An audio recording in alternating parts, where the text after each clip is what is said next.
The worst thing that could happen is your fantasy football season ends because you go through and you play one of these guys in a horrendous matchup. We're going to do our best to go through and identify some running backs as well as wide receivers that you should keep as far away from your starting lineup as possible this week. But of course, before we get to it, make sure you go down there, drop a like on this video, subscribe to the channel if you play fantasy football. If you have any questions, feel free to drop them down there in the comment section. And in that comment section, you can find a link to Underdog Fantasy where you can check out all these cool player props.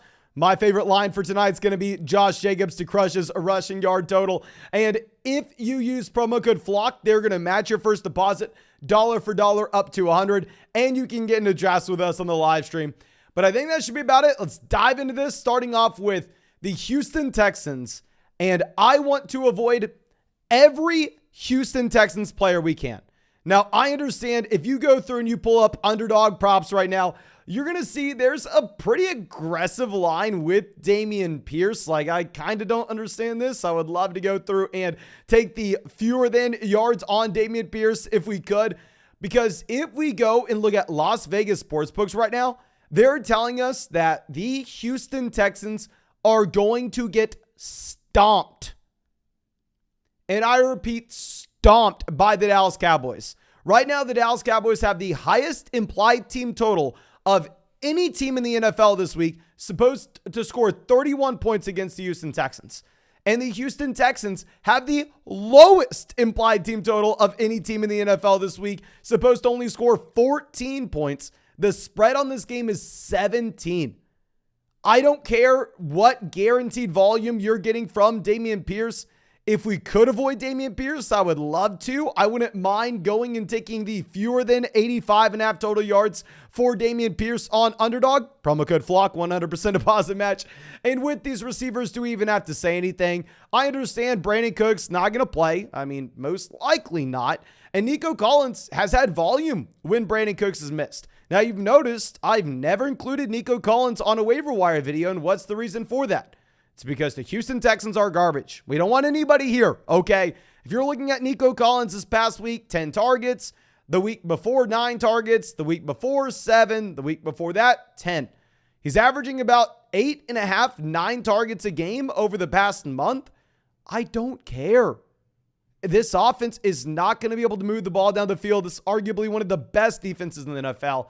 But if the Dallas Cowboys don't have the best defense in the NFL, the San Francisco 49ers do. I mean, right now, if we're looking at this matchup for Tampa, it is such a brutal spot having to play this 49ers defense coming off a game where the Tampa Bay Buccaneers really couldn't get anything going the entire game against the New Orleans Saints. Now, yes, throughout his Tampa career, Brady has always struggled against the Saints, but still, this game had the Tampa Bay Buccaneers with 3 points all the way up until halfway in the fourth quarter. Now, of course, the GOAT comes back. That's what he does. And yes, Rachaad White gets there at the very end of the game, and I'm happy we told a bunch of people to start him, and it was not looking good for a while. But now, I think with Rachaad White and Leonard Fournette, we should be very, very concerned with both running backs. The reason for this is this matchup, as we've already discussed. If you look at how good the 49ers have been against the run so far this season, they're the number 1 defense in the NFL in limiting running back fantasy points scored. Let's just go week by week, see what we've had this entire season. The first game they play the Bears, the leading rushers, Khalil Herbert, 45 rushing yards. The week following, the Seahawks, Rashad Penny's the leading rusher with 15. The week after that, Javonte Williams, 58. Then Darrell Henderson, 27. Christian McCaffrey, 54. Caleb Huntley, 59. Isaiah Pacheco, 43. Ronnie Rivers, 21. Austin Eckler, 24. James Conner, 42. Andy Dalton, 21 / Alvin Kamara at 13. And this past week, Raheem Mostert at 30. I think it is to the point where we can safely say you have to bench any running back playing the 49ers that is not a locked-in top 10 RB at least on the season. And with Rachaad White and Leonard Fournette, specifically because they are splitting this backfield, specifically because this past week they split the targets 50-50. They split the carries damn near 50-50 as well. I think there's already going to be such a cap on the ceiling where we've never seen a running back this year go for more than 60 rushing yards in a game against the 49ers, that if the cap for a backfield's like 60 rushing yards and they're splitting it, I think you have to be worried about it. And if we're looking at implied team totals, the Tampa Bay Buccaneers offense has the second lowest implied team total this week, only ahead of the Houston Texans. It's how good the 49ers defense is. And for this reason, if you wanted to go through and bench Mike Evans, you do you. If you want to bench Mike Evans, I'm not going to blame you at all. We said he was a must-start player against the New Orleans Saints this past week. We had him ranked, I believe, around the wide receiver 18. If you look at our rankings this week, Mike Evans will be lower than that. With Mike Evans, 4 receptions this past week, 2 the week prior, 5-5. I mean, the targets have been there, but obviously the production has fallen off a cliff. I still believe in Mike Evans and the volume in this offense long term, but specifically this 1 week going up against the 49ers, if you wanted to bench Mike Evans, this would be the time to do so. Now, you don't have to. You don't have to. I still think that we would rank him as a low-end wide receiver 2, but if you have someone like Garrett Wilson, please pivot over to Garrett Wilson. Now, someone that we've talked about benching every single week for like the past 2 months, I don't know how long now, the starting running back for the Baltimore Ravens is not a starting running back you can have in your lineup. Now, Gus Edwards was benched this past week, and if Gus Edwards were not to play and J.K. Dobbins were not to play, then at that point, we could consider Kenyon Drake. But if we look at how this running back room is operated pretty much the entire season since the J.K. Dobbins injury, when you have had a healthy Kenyon Drake, a healthy Justice Hill, and a healthy Gus Edwards, every single week, they've been a 3-man running back by committee. This past week, it was Kenyon Drake. I'm not buying into it. I don't think Kenyon Drake is all of a sudden a running back that you need to have in your starting lineup. Obviously, this offense will be significantly worse with no Lamar Jackson. Right now, if we're looking at the implied team total, I mean, the Ravens are supposed to be the 4th worst offense in the NFL this week. Of course, a lot of this has to do with the matchup, but still only ahead of the Denver Broncos, the Tampa Bay Buccaneers, and the Houston Texans. Please bench every running back in Baltimore. Bench every wide receiver in Baltimore as well. The only player I would confidently play for the Baltimore Ravens would be Mark Andrews. And it's not like he is the elite level tight end we thought he was going to be. It's still knock him down a peg or two. Now, going over to our next situation, the same game, I think we have to bench every Pittsburgh Steelers wide receiver. We've talked about this for quite some time as well, where George Pickens has demonstrated an incredible ceiling. Like, he has flashed some monstrous catches, and if he was in a different offense, it would be a different story. If George Pickens was with the Kansas City Chiefs, if he got shipped there instead of Kadarius Toney, George Pickens may just end up being a low-end wide receiver 1. Maybe he would be doing what you have from Garrett Wilson right now. But that's not the case. I mean, what you have with Pickens in this offense is a wide receiver that is operating arguably as the 3rd option in the passing game behind both Deontay Johnson and Pat Freiermuth. And we know Kenny Pickett doesn't provide a lot of passing volume. On paper, we've seen the Baltimore Ravens give up monstrous performances to wide receivers in the past. I mean, Baltimore hasn't had a great secondary either last year. Obviously, they were dealing with a tremendous amount of injuries, but this season either. I still don't love the matchup. If you are looking at over-under in game totals, you actually have the Pittsburgh Steelers as well as the Baltimore Ravens with the lowest game total of the entire slate. So if they are splitting the target share in Pittsburgh, the only guy I would start is Pat Freiermuth, and that's just because, hell, at the end of the day, there's nobody else at tight end. You could go Najee Harris if you really wanted to. I think Najee is going to be ranked as a mid running back 2 for us this week, but we're still not going to be that excited about it. We're cutting this in here because I just had a million questions on the live stream about Mike White, and we also have some pretty important news that we need to get to in 1 second.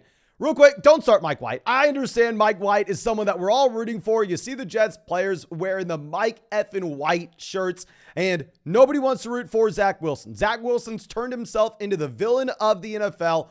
I don't think that it's unwarranted. I think it makes sense why Zach Wilson is the villain based on the fact that he's not willing to just accept responsibility. I mean, come on, man. I take L's every day. When I'm wrong, I got to say I'm wrong. When you play bad, you got to say you played bad. But regardless, we are all rooting for Mike White. But if we were looking at the underlying numbers here, Mike White this past week, Not good. I understand the volume was through the roof for the New York Jets, but if you're looking at the efficiency of Mike White, the only reason that you had the counting stats at the end is because the man threw the ball over 50 times. What I am most concerned about is the fact that we know Mike White doesn't run the ball. So what do you need to see? You need to see touchdown upside. You need to see a lot of points scored for the New York Jets. And this week against the Buffalo Bills, right now, Las Vegas has this spread at 9.5 points between the Bills and the Jets. They're telling us the Jets aren't going to be able to get anything going. If you're looking at the implied team totals, right now, Las Vegas sportsbooks have the New York Jets offense as a bottom 5 offense of the week. So I'm not going to be playing a bottom 5 offense quarterback that doesn't run the ball. So please bench Mike White. Someone else that you need to bench this week, Bam Knight. I mean, I thought the Bam Knight was going to be a viable play, but we had the report coming out on Wednesday saying that Michael Carter Jr. not even on the injury report. If Michael Carter Jr. is not even on the injury report, you make sure, and I repeat, make sure that Bam Knight's not in your starting lineup. He looked good, but still at the end of the day, it's going to be a split backfield. Michael Carter Jr. should probably be the starting running back, but going back to what we were discussing, if Vegas is telling us that this is going to be an offense that struggles overall as well, you don't want a committee running back that's seeing fewer than 50% of the touches and an offense that is going to severely struggle. So please make sure you're benching Bam Knight as well. And now going over to our last guy, he keeps on getting there. And I don't know if we're just going to continue to make a fool out of ourselves. I more so want to ask for your opinion. Okay. I want to ask of your opinion because we've been consistently saying that you can't start Darius Slayton, despite Darius Slayton being the last guy standing for the New York Giants. Despite Darius Slayton getting there as of late. I mean, 90 receiving yards this past week. Keep in mind the game went to overtime. The week before, 63. The week before, 86, 95, 66, 58. So you've seen, I mean, a relatively high floor from Darius Slayton. Do y'all think at this point I am just being stubborn? Do you think that Darius Slayton is someone that you could actually put in your starting lineup? Because personally, I'm having an issue doing so. I don't know why. I just don't believe that passing volume in New York. Let me know your opinion on Slayton, because obviously he's the last guy here. I could easily be wrong with this. And then I do want to save one guy for the very end, and it's because there's going to be an asterisk on this.